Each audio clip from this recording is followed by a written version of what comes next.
At the tender age of 16, she plummeted from middle class to working class by working at McDonald's. As to how she fought her way back into the coveted middle-class strata of society, there is speculation that at 17, no less, she bought a tuna and cucumber sandwich from Waitrose. In her role at The Spectator, her class at this point being as yet unconfirmed, she turned down both maternity pay and maternity leave, choosing to ditch her job instead. And it was, of course, by pure coincidence that her banker husband, a one-time aspiring Tory MP himself, was loaded. And maternity pay has officially, quote, gone too far, unquote. The government should reintroduce the 1950s, I think, when there was no such thing as maternity pay. Wonder if the government should also reintroduce, I don't know, pillorying, stocks, the cane? And now, she's won through to the last round of the Tory leadership contest, the battle being between her and between her and Robert Jenrick. I can't say what mother of three Mrs Kemi Badenoch did to provoke this comment from a government minister in the Commons, but the fact that she actually did provoke it doesn't surprise me in the slightest. Why is she so relentlessly negative, and may I say, forgive me as a new member, so relentlessly patronising? In fairness, we can hardly blame Mrs B for deflecting this jibe as you're about to see her do. That said, even though she was hitting back at a Labour MP, she kills her very retort by labouring it. Thank you, Madam Deputy Speaker. And it is a privilege to open the debate for the opposition on second reading of the Renters' Rights Bill in this momentous week. As the Right Honourable Lady said, it's the week that Labour reaches 100 days in office, and they are to be congratulated. Not everyone gets to 100 days. Seems longer. Sue Gray didn't. Yes, neither did Sue Gray.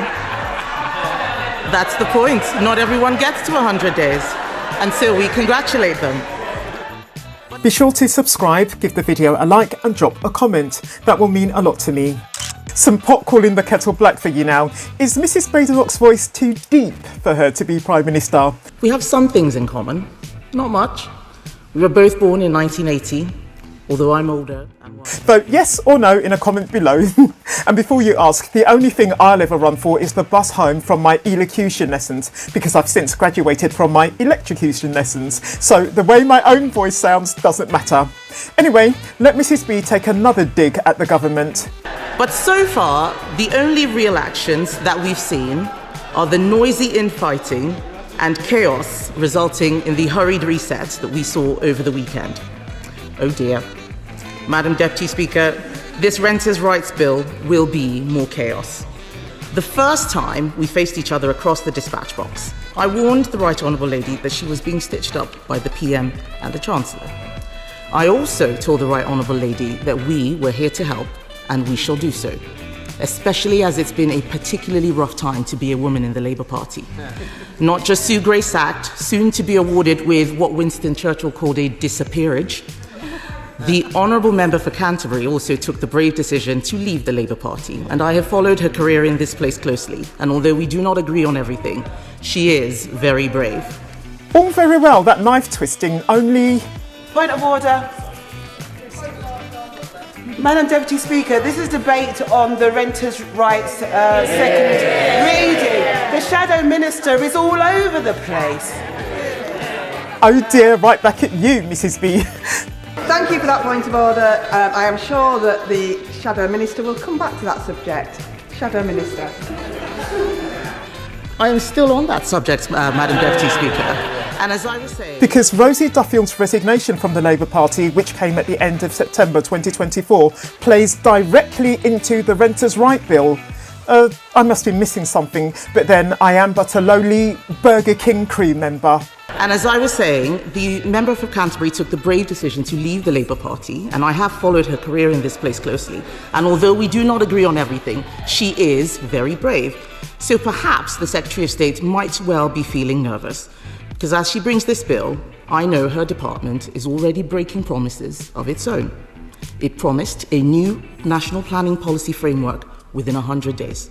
There is no new framework, just a consultation, as I predicted the last time that we had a debate on this subject. But to be fair, they have finally produced this Renters' Rights Bill after copying and pasting quite a lot of what we had.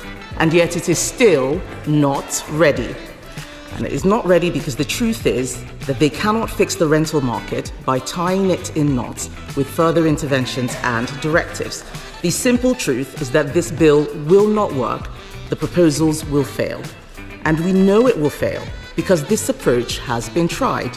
It's been tried in Scotland by those great experts in failure, the SNP.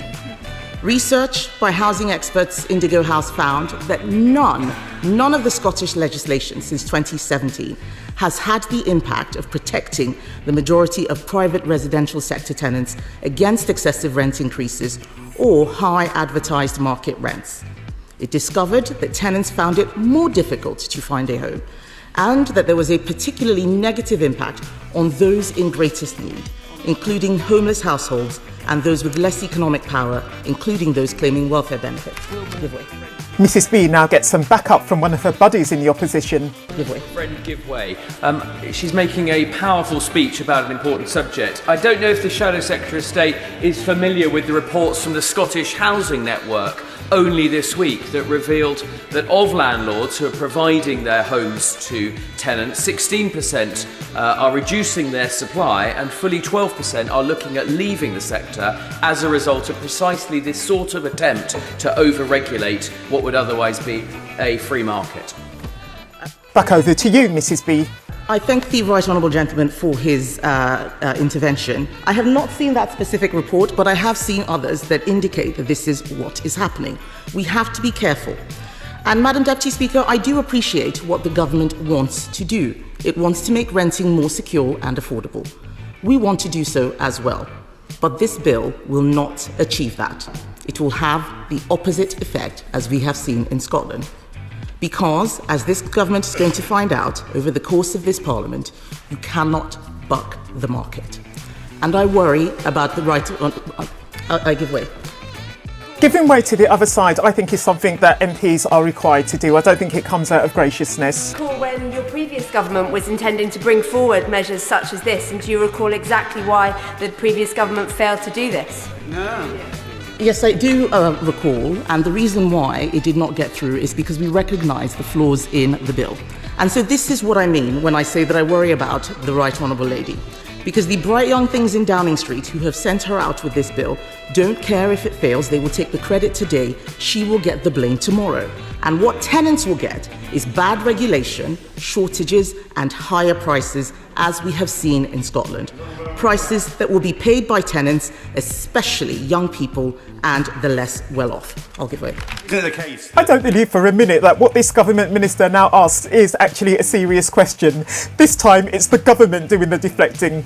It will make you grin though. Isn't it the case that the country will see from the Honourable Lady's speech today that if you're a tenant in the private sector market, you have to fear the return of the Conservative Party in the same way if you're a mum who relies on maternity pay?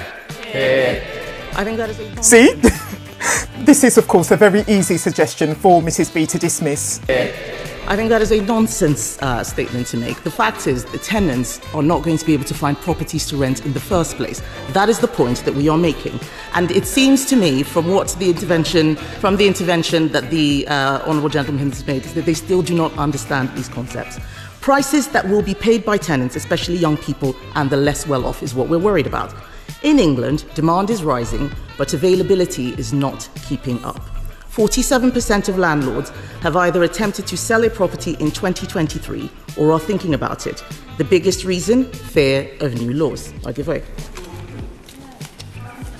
I represent Penrith and Solway constituency, a constituency that contains the Lake District National Park and other tourist areas.